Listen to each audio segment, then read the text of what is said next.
Halo, di video hari ini saya akan melakukan panduan lengkap di aplikasi Dream Home. Oh, jadi Anda akan belajar cara menggunakan Dream di 20 plus Anda dengan aplikasi tersebut.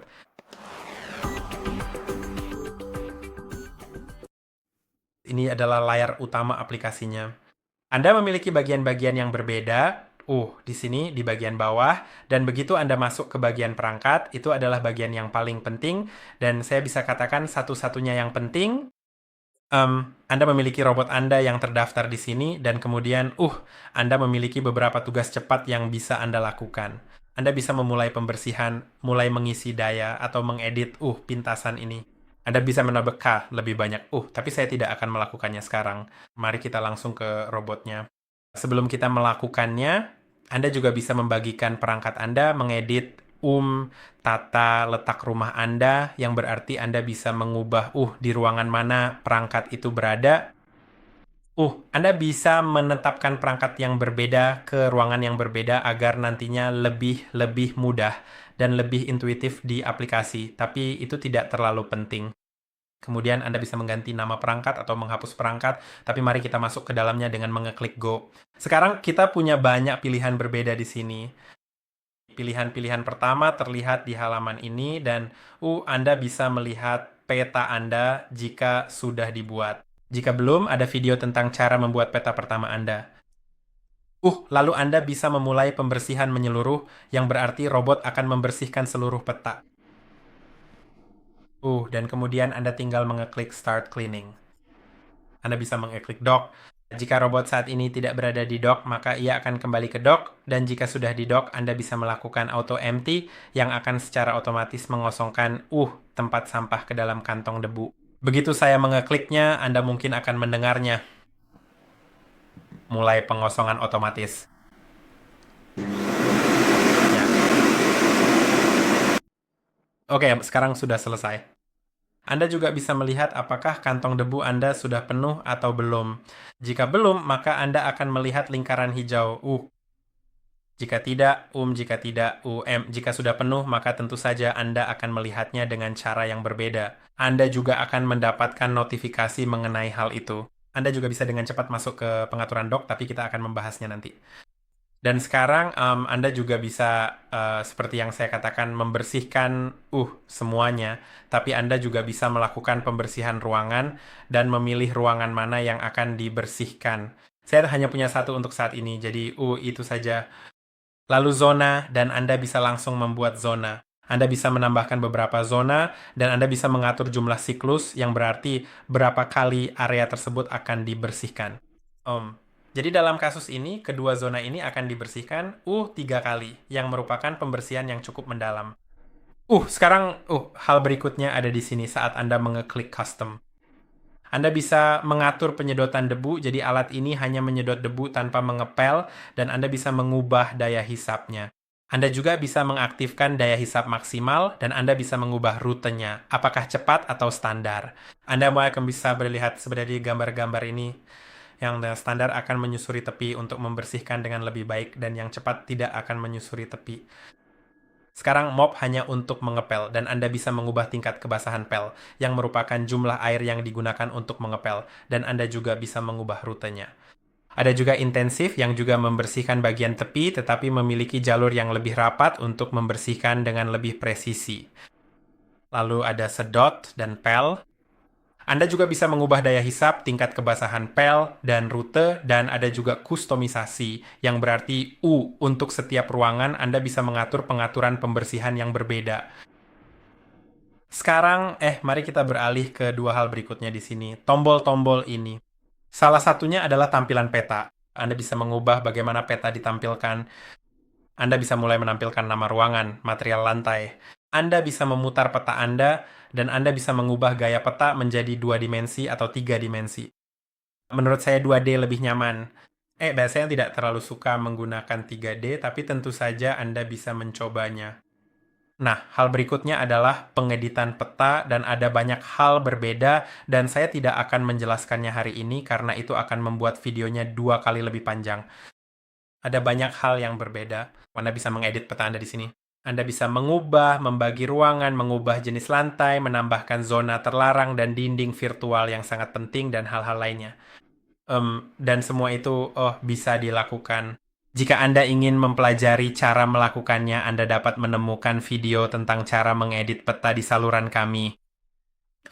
Sekarang klik 3 titik di sudut kanan atas dan Anda akan masuk ke pengaturan. Kemudian Anda bisa pergi ke riwayat pembersihan Anda untuk melihat riwayat pembersihan Anda, semua tugas yang telah dilakukan.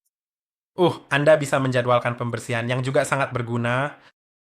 Kemudian Anda dapat menyesuaikan pembersihan karpet, yang berarti alat ini hanya akan menyedot debu tanpa Anda dapat mengaturnya agar hanya menyedot debu tanpa mengepel atau abaikan jika Anda tidak memiliki karpet, jika Anda hanya memiliki keset yang bisa dipel. Jadi Anda cukup memilih apakah Anda ingin alat itu mengepel hal-hal yang dikenali sebagai karpet atau tidak.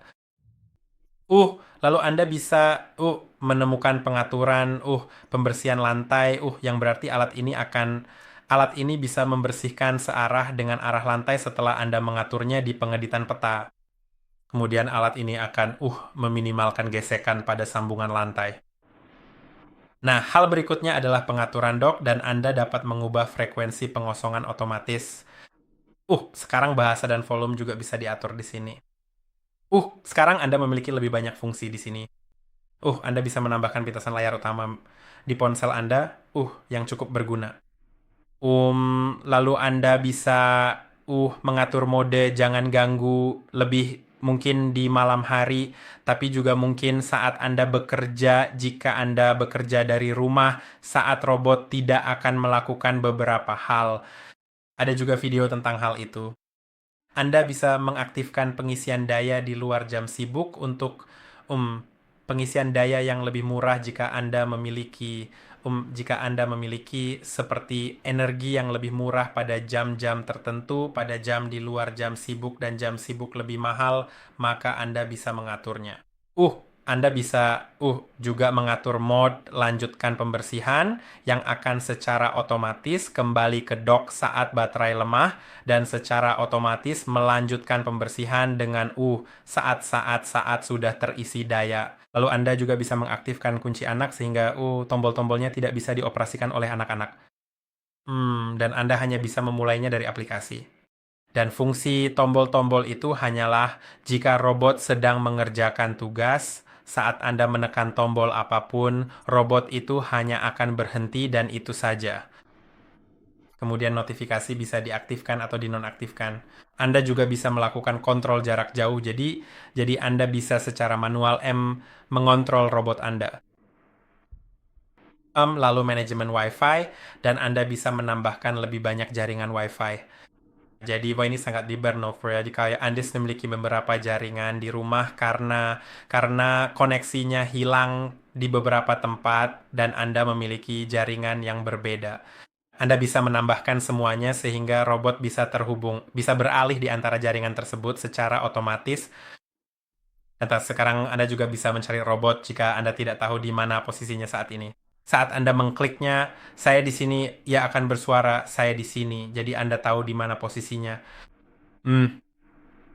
Lalu Anda juga bisa melihat, berapa lama lagi sampai waktu penggantian untuk filter, sikat samping, dan sikat utama. Lalu untuk hal-hal lainnya, ya hanya tertulis ganti jika diperlukan. Nah, hal berikutnya adalah bantuan. Di sini Anda bisa melihat panduan atau mendapatkan beberapa pertanyaan yang sering diajukan. Informasi perangkat, Anda bisa mengubah satuan area, Anda bisa mengubah zona waktu, nama, dan Anda bisa melihat beberapa informasi hukum. Dan sekarang hal terakhir adalah Anda bisa menyarankan kepada produsen untuk memperbaiki sesuatu. Pada dasarnya itu adalah umpan balik. Anda bisa menemukan fitur berbagi perangkat, jadi Anda bisa membagikannya dengan orang lain yang juga memiliki aplikasi Dream Home, sehingga Anda berdua bisa mengelola robot tersebut dari aplikasi masing-masing kapanpun Anda perlu. Pembaruan firmware bisa dilakukan otomatis atau manual. Kalau bingung, cek video panduan kami. Terakhir, Anda juga bisa menghapus perangkat. Dan inilah semua hal yang ada di dalam aplikasi. Satu hal terakhir yang tidak pernah saya gunakan pada dasarnya adalah ini. Maksud saya ini berguna. Ini memang berguna. Saat Anda mengekliknya, itu hanya akan memberitahu Anda beberapa rekomendasi, beberapa tips, dan hal-hal semacam itu, tetapi tidak melakukan apapun selain itu. Jadi, hanya ini saja. Saya harap video ini bermanfaat. Jangan lupa untuk like dan subscribe, dan sampai jumpa di video berikutnya.